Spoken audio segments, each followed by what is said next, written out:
मधुबनी पहुंचे केंद्रीय मंत्री गिरिराज सिंह, ममता बनर्जी पर लगाया राजनीति करने का आरोप। बंगाल में टीएमसी को बताया डूबती पार्टी। भूपेंद्र हुड्डा ने नारी सशक्तिकरण पर उठाए सवाल। महिलाओं से ट्रैक्टर खिंचवाए जाने के खिलाफ बीजेपी महिला मोर्चा का विरोध।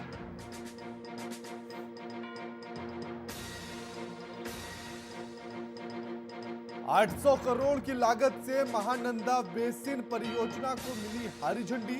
बिहार के कई जिलों को परियोजना से मिलेगा फायदा। बीजेपी विधायक ने दी जानकारी। बिहार में नहीं थम रहा महिलाओं के खिलाफ अपराध। सदर अनुमंडल में नाबालिग का शव बरामद। कुछ दिनों पहले हुआ था पूरा।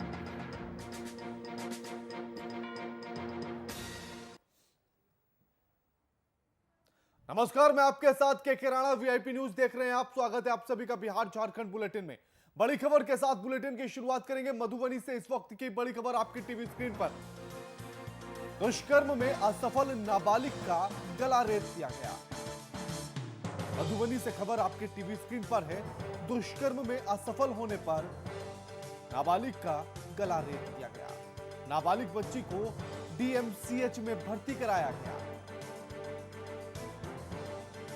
पुलिस मामले की जांच कर रही है, लेकिन ये अपराध कब रुकेंगे, इन पर लगाम कब लगेगा, ये एक बड़ा सवाल आपके और हमारे सामने खड़ा है। लदनिया थाना क्षेत्र के लगड़ी गांव की ये पूरी घटना है। इस खबर पर हमारे साथ हमारे संवाददाता अमरदेव ठाकुर फोन लाइन पर जुड़ गए। अमरदेव, कब रुकेगा ये अपराध का सिलसिला? अमरदेव, मधुबनी जिले में लगातार आपराधिक घटनाएं घट रही है। कहीं हत्या, कहीं लूट, कहीं बलात्कार जैसी घटनाएं घट रही है। इसी क्रम में लदनिया थाना के नंगरी गांव की घटना है ये, जब नाबालिग लड़की 15-16 के उम्र की बताई जाती है। वो पशु चारा के लिए खेत गई थी, जहां पर मन चले युवक ने उसके साथ दुष्कर्म करने का प्रयास किया, जिसमें लड़की के द्वारा विरोध किए जाने पर उसके हाथ में पशु के चारा काटने के लिए जो हाथू था, उससे उसका गला रेत दिया। इससे गंभीर रूप से घायल हो गई। उसे परिजनों ने जयनगर के अस्पताल में भर्ती कराया, जहां गंभीर हालत को देखते हुए डीएमसीएच रेफर कर दिया गया है। इस मामले में लदनिया थाना अध्यक्ष का कहना है जो लड़की के साथ छेड़खानी किया गया था। पुलिस इस मामले में तफ्तीश में जुटी हुई है। हालांकि उस लड़की के परिजन अभी थाना पर पहुंच चुके हैं। एफआईआर की प्रक्रिया चल रही है। आरोपी का पता लग पाया कि आखिर आरोपी कौन था, और साथ ही इस घायल बच्ची की हालत कैसी है फिलहाल? उस लड़की की हालत गंभीर हालत में अभी जिंदगी मौत के बीच डीएमसीएच में इलाजरत है। लड़का की पहचान हो चुकी है। परिजन पहुंच चुके हैं थाना पर और एफआईआर दर्ज करने की प्रक्रिया चल रही है। वह शुक्रिया अमरदेव ठाकुर जी आपका हमारे साथ ही तमाम बातचीत करने के लिए। बिहार के पूर्व उप मुख्यमंत्री और विधानसभा में विपक्ष के नेता तेजस्वी यादव ने राज्य में शराबबंदी कानून को पूरी तरह से असफल बताते हुए सरकार को एक बार फिर से घेरा है। मौजूदा सरकार पर निशाना साधते हुए कहा कि बिहार में सबसे मुनाफे का व्यवसाय शराब बेचना बन चुका है। इतना ही नहीं, तेजस्वी ने सीएम नीतीश को राज्य का सबसे बड़ा शराब तस्कर बोल दिया है। पक्ष विपक्ष के बीच आरोप प्रत्यारोप की सियासत पर देखिए हमारी एक खास रिपोर्ट।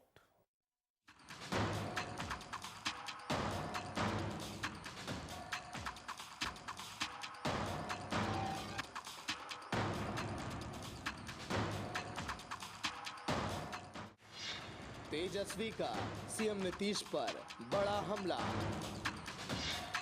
बिहार में शराबबंदी पर हमलावर हुए तेजस्वी।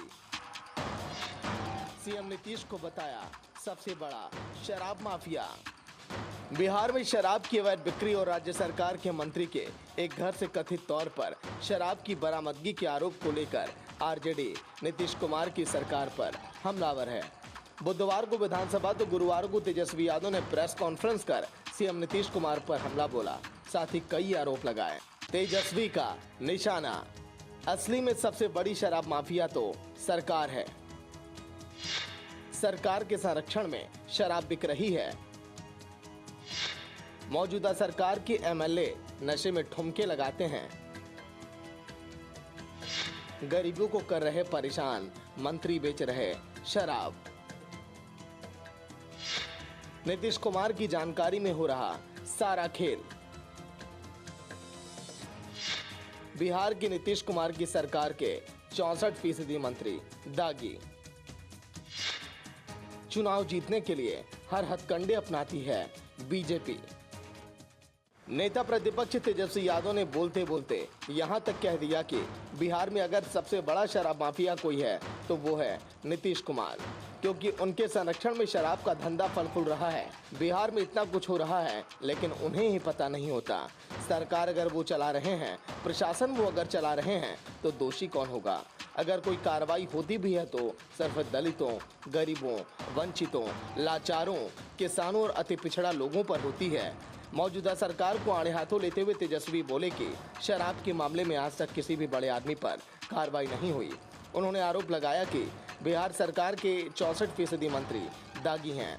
साथ ही कहा कि मंत्री और विधायक ही शराब कारोबार में लिप्त हैं। एक मंत्री के भाई के स्कूल से शराब बरामद हुई और उस मामले में क्या कार्रवाई हुई ये किसी को पता नहीं। पूरे एडमिनिस्ट्रेशन पे कंट्रोल है नीतीश कुमार जी का, पार्टी में कंट्रोल है नीतीश कुमार जी का, सरकार में कंट्रोल है नीतीश कुमार जी का,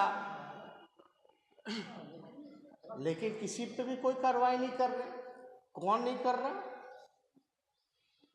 अनजान कौन है इन सब मसलों से? नीतीश कुमार जी। भाई कैसे आप सरकार चला रहे हैं? कैसे आप पार्टी चला रहे हैं? क्या आपके मंत्री यों का आपको पता नहीं होता? तो इसलिए हम लोग लगातार इस मसले को उठाते रहे कि बिहार में एक पैरेलल मार्केट बन गया है शराब को लेकर के। लगभग 20,000 करोड़ का एक ब्लैक मार्केट अलग से बन गया है। आजकल सबसे अच्छा व्यवसाय करना, सबसे मुनाफेमंद व्यवसाय करना हो गया शराब की बिक्री करो, सबसे ज़्यादा मुनाफा अगर होगा। और आप बताइए, मंत्री जी का स्कूल है, ये जो पिक्चर जो आप देखेंगे ये मंत्री जी का स्कूल है। अब ये स्कूल है श्री अर्जुन मेमोरियल ज्ञान विद्या मंदिर, नाम सुनिए, ये ज्ञान विद्या मंदिर है। और इस ज्ञान विद्या मंदिर में मंत्री जो है वो शराब बिकवाने का काम करता है। साथ ही तेजस्वी यादव ने मांग की है कि मंत्री रामसूरत राय को बर्खास्त किया जाए और मंत्री जी सबूत के साथ जवाब दें। अगर उनके भाई और परिवार के लोग इसमें शामिल हैं तो क्या सबूत चाहिए? आरजेडी नेता ने कहा कि नीतीश जी बेबस, कमजोर, मजबूर और थके हुए सीएम हैं। वहीं प्रदेश के राजस्व और भूमि सुधार मंत्री रामसूरत राय ने तेजस्वी यादव के आरोपों पर कड़ी आपत्ति जताई। उन्होंने नेता प्रतिपक्ष की शराबबंदी संबंधित सवालों पर की गई टिप्पणी की आलोचना करते हुए आरोपों को सही साबित करने की मांग की। इसके साथ ही उन्होंने खुद के दोषी पाए जाने पर इस्तीफा तक देने की घोषणा कर दी। अब गुनाह इतना ही है कि मेरे छोटे भाई के नाम से, जो विगत 10 वर्षों से हमसे अलग है, कोई मतलब नहीं है, और वहाँ पर वो जमीन होने के कारण उसको ये लगता है कि माननीय मंत्री जी इस्तीफा दें। मैं आपसे कहना चाहता हूँ कि किसी के बोर्ड पर नाम लिखने से उस व्यक्ति को अगर जोड़ता है तो मैं कहना चाहूँगा कि इसे विधानसभा के प्रथम स्पीकर हमारे ही विधानसभा के रामदयालु बाबू हैं, उनके नाम पर हाई स्कूल, वहाँ कोई दारू का बरामदगी होगा तो क्या हो, रामदयालु इस्तीफा देंगे? और इस्तीफा की ही बात अगर है तो अगर नैतिकता के आधार पर बात करते हैं विपक्ष के नेता हमारे तेजस्वी यादव जी, तो पहले वो चारा घोटाला में जो उनके पिताजी जेल में बंद है वो इस्तीफा दे, मैं इस्तीफा दूंगा। और मैं कहता हूँ कि मैं अगर दोषी हूँगा तो ये मंत्री परिषद नहीं, मैं जीवन से इस्तीफा देने वाला व्यक्ति हूँ। उस व्यक्ति को पता नहीं है अभी कि मैं किस खानदान से आता हूँ। पक्ष और विपक्ष की तू मैमे के बीच बजट सत्र में हंगामा लगातार बढ़ता चला गया, लेकिन आगे ये देखना दिलचस्प होगा कि किन बिंदुओं पर पक्ष सही साबित होता है और कितने बिंदुओं पर विपक्ष, क्योंकि बिहार सरकार ने अपनी पोटली खोल दी है और ना जाने कितनी योजनाओं को और संशोधनों की बातें कही है। लेकिन सवाल यही है कि क्या ये योजनाएं और वादे कभी धरातल पर उतरेंगे या फिर कागजों में सिमट कर रह जाएंगे? क्या हमेशा की तरह एक बार फिर नेताओं की बातें जुमलेबाजी ही साबित होगी? Desk report VIP news Patna.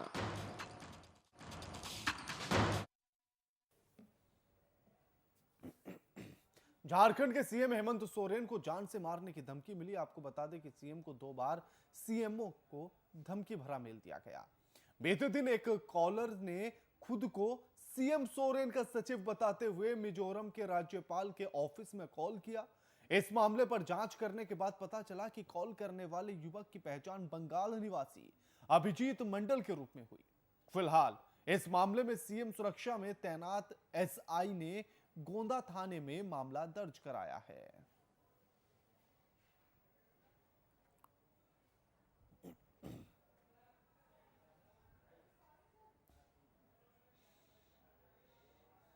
केंद्रीय मंत्री गिरिराज सिंह मधुबनी पहुंचे हैं, जहां उन्होंने मीडिया से बातचीत करते हुए बंगाल चुनाव को लेकर बयान दिया। साथ ही टीएमसी पर आरोप लगाते हुए ममता बनर्जी पर पूरे कार्यकाल में सिर्फ राजनीति करने का आरोप लगाया। साथ ही आगामी विधानसभा चुनाव में टीएमसी की नाव को डूबता हुआ बताया। केंद्रीय मंत्री के बयान के खिलाफ समता पार्टी ने मुखर होकर आवाज उठाई है। पार्टी के राष्ट्रीय महासचिव उदय मंडल ने प्रेस को संबोधित करते हुए बढ़े तेल और गैस के दाम पर केंद्र सरकार को घेरने का प्रयास किया है।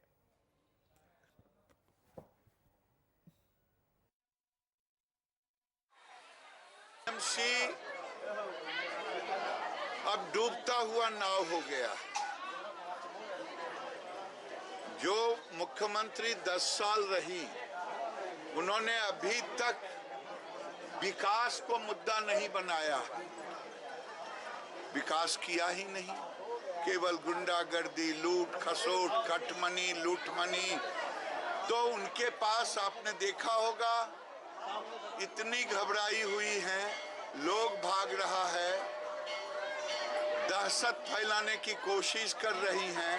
सर, सबसे पहले तो ये जो डीजल और पेट्रोल सरकार इतनी महंगी कर रही है, आम जनता पूरी तरह से त्रस्त है। और ये डीजल पेट्रोल के महंगा होने से और भी चीज़ें जो है महंगी हो गई है। अभी हाल ही में कोरोना से जो है जनता कोरोना के कारण उबर नहीं पाई है, और ऊपर से सरकार का और भी टैक्स बढ़ा करके जो डीजल पेट्रोल महंगा किया जा रहा है, जिसकी वजह से और भी चीज़ें महंगी हुई है। जनता के ऊपर खासा इसका प्रभाव पड़ रहा है। और बिहार की जनता जो कि अन्य शहरों में नौकरी पेशा करती है, वो यहाँ पर आई है। अंतर्राष्ट्रीय महिला दिवस के मौके पर कई आयोजन किए गए हैं। वहीं अब महिला दिवस पर पक्ष विपक्ष एक दूसरे पर हमलावर हैं। बता दें कि कांग्रेस नेता भूपेंद्र सिंह हुड्डा ने नारी सशक्तिकरण पर सवाल उठाते हुए कहा कि महिला दिवस के दिन महिलाओं से ट्रैक्टर खिंचवाया जाने के खिलाफ बीजेपी महिला मोर्चा मुखर होकर विरोध कर रही है। भागलपुर के तिलका मांझी चौक पर बीते दिन महिला मोर्चा के सदस्यों ने पुतला दहन कर विरोध दर्ज किया है। आपको बता दें कि कांग्रेस नेता ने पुतला दहन के साथ महिला ने कांग्रेस विरोधी नारे भी लगाए हैं। महिला मोर्चा के अनुसार महिलाओं से ट्रैक्टर खिंचवाना कांग्रेस नेता की कुत्सित मानसिकता और कांग्रेस पार्टी चरित्र को दर्शाता है।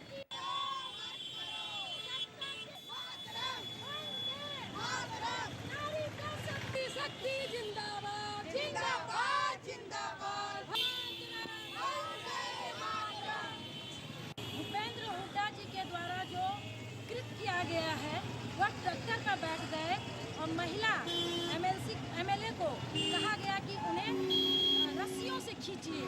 ये ऐसा हमारे भारतवर्ष की सभ्यता नहीं है। हमारे यहाँ नारियों को सदैव से पूजा गया और सम्मान दिया गया है, और ऐसी घिनौनी हरकत महिला दिवस के अवसर पर किया गया है। लगभग 800 करोड़ की लागत से महानंदा बेसिन परियोजना को हरी झंडी मिल गई है।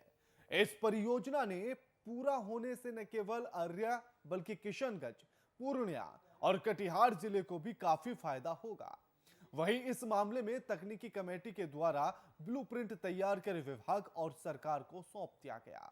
परियोजना से जुड़ी जानकारी साझा करने के लिए फारबिसगंज के बीजेपी विधायक विद्यासागर केसरी ने प्रेस वार्ता का आयोजन किया, जहां उन्होंने परियोजना से मिलने वाली राहत पर चर्चा की है।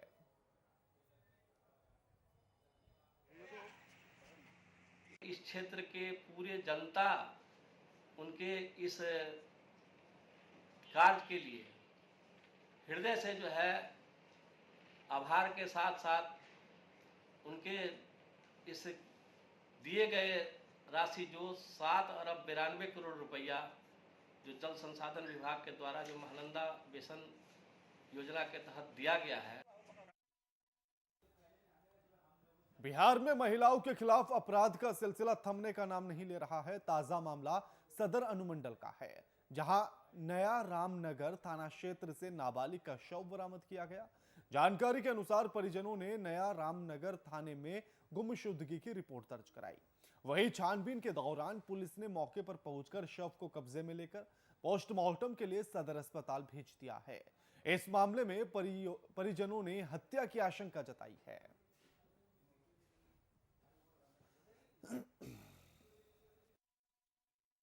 जानकारी कल हम लोग को 12 बजे 12:30 बजे दिन में मिला कि मेरी बच्ची को अगवा कर लिया गया है।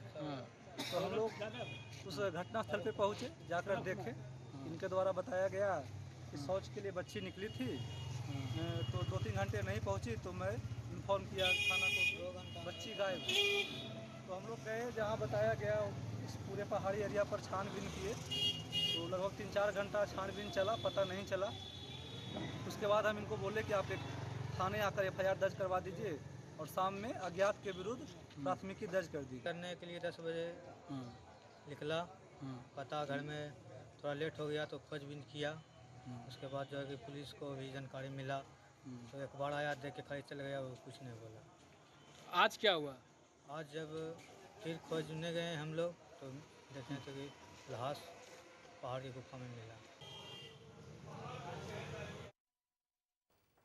झारखंड में राज्य पुलिस हो या फिर होमगार्ड विभाग, कर्मियों को मानदेय भुगतान को लेकर काफी परेशानी का सामना करना पड़ रहा है। बीते 5 दिनों से शहर दूर अपनी मांगों से के समर्थन में आंदोलनरत होमगार्ड प्रदर्शन कर रहे हैं। हालांकि इस प्रदर्शन कर रहे होमगार्ड पर कुदरत भी कहर बरपा रहा है। बीते दिन आई तेज आंधी में आंदोलनरत होमगार्ड के आशियाने को तबाह कर दिया। तेज आंधी की चपेट में आने से टेंट के पर्दे उखड़ गए।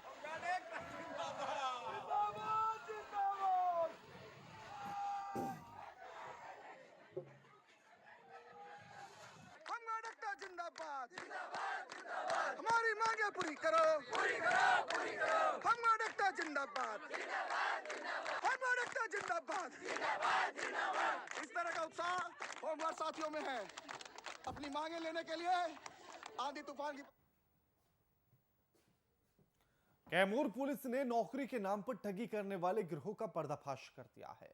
आपको बता दें कि पुलिस ने नौकरी दिलाने के नाम पर लाखों की ठगी करने वाले गिरोह के 2 आरोपी गिरफ्तार कर लिए हैं। पुलिस ने जांच के दौरान नकदी सहित लैपटॉप बरामद किया है। वहीं एसपी ने मामले का खुलासा करते हुए पुलिस अफसरों को पुरस्कृत करने की बात कही है।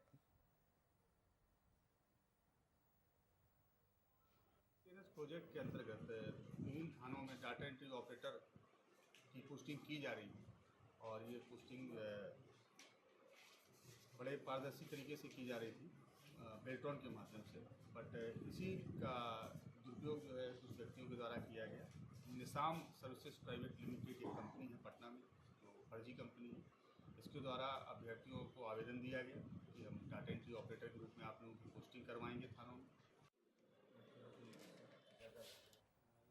इस खबर पर हमारे साथ हमारे संवाददाता अजीत कुमार फोन लाइन पर जुड़ गए हैं। अजीत, नौकरी दिलाने के नाम पर जो लोग ठगी करते थे, पुलिस ने उनको गिरफ्तार कर लिया है। अभी तक क्या कुछ जानकारी हासिल हो पाई है अजीत?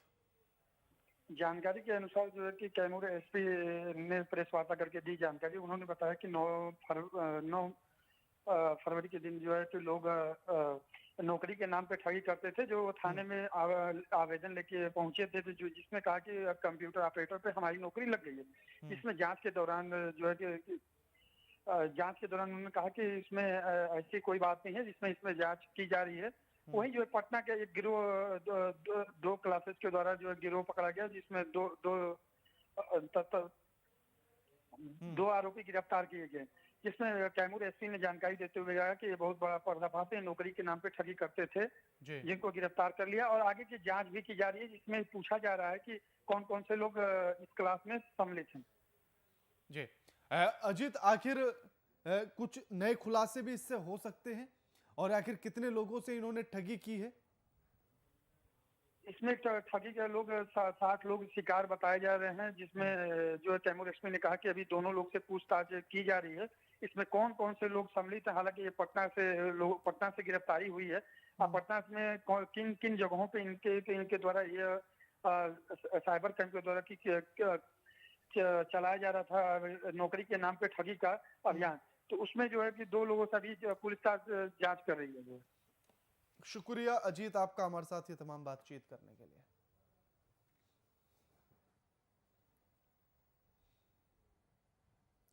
पटना में एक युवक की मौत का मामला सामने आया है। मामला शहर के सुल्तानगंज थाना क्षेत्र का है, जहां युवती के घर से एक युवक का शव बरामद हुआ। शव मिलने से पूरे इलाके में सनसनी फैल गई है। शव मिलने की सूचना पर पुलिस ने मौके पर पहुंचकर शव को कब्जे में लेते हुए पोस्टमार्टम के लिए अस्पताल भेज दिया है। फिलहाल पुलिस मामले की जांच में जुट गई है।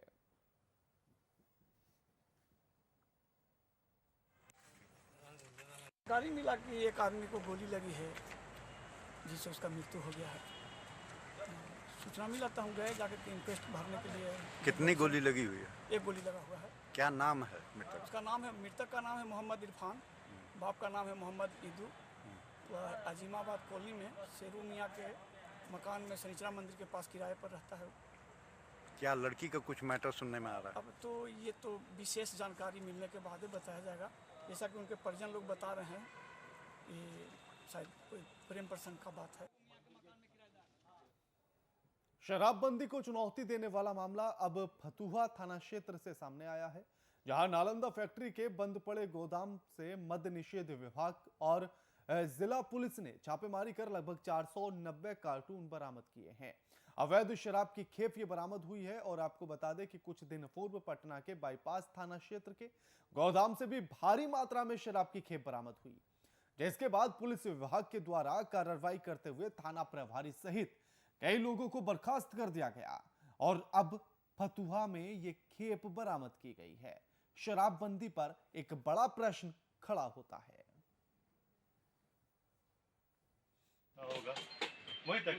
आज गुप्त सूचना के आधार पर फतुहा इंडस्ट्रियल बेल्ट में एक बंद और पुरानी यानी बंद पड़ी गोदाम में गोदाम है या फैक्ट्री है सर? ये फैक्ट्री या गोदाम, अभी तो गोदाम टाइप में लग रहा है जो बंद पड़ा हुआ है। अब क्या था इसका पूरा तहकीकात हम लोग बाद में करेंगे। यहाँ पर हम लोगों को सीमेंट भी रखा हुआ है और उसी के बीच में विदेशी शराब रखी हुई मिली। तो हम लोगों ने छापामारी में यहाँ पर जो जब्त किया है, टोटल हमको मिला है 490 कार्टून। उसमें से 47 है 750 ml का 47 कार्टून। हमारे संवाददाता अनिल कुमार फोन लाइन पर जुड़ गए हैं। अनिल, शराब की खेप एक के बाद एक पकड़ी जा रही है। सवाल ये उठता है कि आखिर खेप राजधानी तक पहुंच कैसे रही है? तो ऐसे में शराबबंदी पर प्रश्न लगाना लाजमी है। जी बिल्कुल राणा, अगर देखा जाए तो जिस तरह से शराबबंदी को धक्का बताते हुए बराबर जो शराब तस्कर है वो कहीं ना कहीं हावी नजर होते आ रहे हैं। और अगर बात करें हम बिहार की, तो बिहार की राजधानी पटना में एक बार फिर से शराब की एक बड़ी खेप बरामद की गई है। मद्य निषेध विभाग की ये बड़ी कार्रवाई है, जिसमें कि ये बड़ा खेप जो है शराब का वो बरामद हुआ है। ये फतुहा से बरामद हुआ है। फतुहा के नालंदा कंस्ट्रक्शन एक गोदाम है, उसके बंद पड़े गोदाम से ये कहीं ना कहीं शराब की खेप जो है वो बरामद की है। और मद्य निषेध विभाग इस तरह की बराबर कार्रवाई जो है वो लगातार कर रही है, लेकिन बावजूद इसके कहीं ना कहीं शराब तस्कर जो है वो शराबबंदी को धक्का बताने में लगे हुए हैं। और बराबर जो है शराब की छोटी बड़ी खेप वो राजधानी में बरामद हो रही है। जी राणा, आखिर इसके बारे में कुछ पता लग पाया कि ये खेप कहां से आई थी, किसकी थी, कहां जानी थी? जी बिल्कुल, अगर बात करें हम राणा, तो अब मद्य निषेध विभाग और पुलिस की कार्रवाई जो है अब इसमें जांच आगे बढ़ी है। और कहीं ना कहीं अगर बात करें हम इस शराब की बड़ी खेप की बरामदगी की, तो कहीं ना कहीं पुलिस अब पूरी तरह से ये पता लगाने में जुड़ी है कि आखिरकार ये शराब तस्कर जो है वो कहां से आते हैं और कहां से ये शराब की जो अवैध शराब की जो सप्लाई है वो बिहार तक हो रही है। बिल्कुल, शुक्रिया अनिल आपका हमारे साथ ये तमाम बातचीत करने के लिए। भागलपुर के गोला घाट स्थित शिव मंदिर से शिव बारात निकाली गई। इस बारात में इस्तेमाल वर्जित किए जाने के बावजूद भी डीजे का इस्तेमाल किया गया। जिस पर पुलिस ने एक्शन लेते हुए डीजे सिस्टम को जब्त कर लिया। डीजे जब्त किए जाने से स्थानीय लोगों में आक्रोश देखने के लिए मिला। लोगों ने पुलिस के साथ जमकर बहस की। साथ ही एएसपी पूरण झा के द्वारा डीजे लौटाए जाने का आश्वासन देने के बाद लोगों ने हंगामा शांत किया।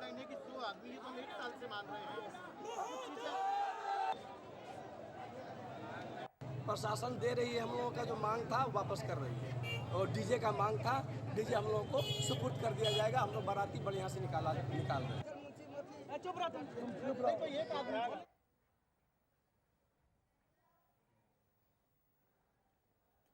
राज्य का सबसे बड़ा सरकारी अस्पताल में लापरवाही की घटनाएं सामने आ रही हैं।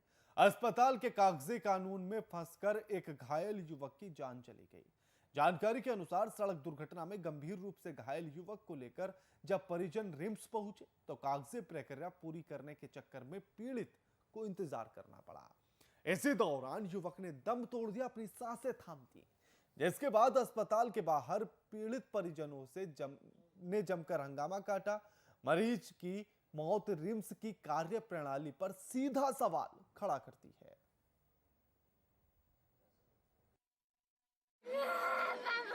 मेरा बेटा सुबह में आज एक्सीडेंट हो गया, उसका पैर यहाँ से यहाँ टूट गया था, तो वहाँ बुंडू से रिम्स रेफर कर दिया तो यहाँ पर जब रेफर हो गया, यहाँ चल आया मेरा बेटा को, तो वहाँ पर डॉक्टर घबराहट क्यों नहीं देखे, उसको दर्द हो रहा है कि बथा हो रहा है कि क्या हो रहा है, उसको एको गो सुई दवाई चलाता कि दर्द बथा हो रहा है कह के। आदमी का शरीर में थोड़ा सा भी कुछ कट जाने से कितना दर्द देता है, इतना बड़का शरीर, मगर मेरा बेटा का पैर ऐसा हो गया तो उसको दर्द बथा के लिए थोड़ा सा शांति करने के लिए उसको कोई सुई नहीं दिया, कोई दवाई नहीं दी। बैठ भी कर रहा था यहाँ घुसाए और क्या किया कि दवा भी दिया कि नहीं दिया, वही यार अचानक ऐसा हो गया। नहीं तो ठीक था, बैठवा कर रहा था, बातचीत सब कर रहा था, हॉस्पिटल सब कर रहा था। बुलेटिन में फिलहाल इतना ही। लगातार खबरों के लिए देखते रहिए वीआईपी न्यूज। नमस्कार।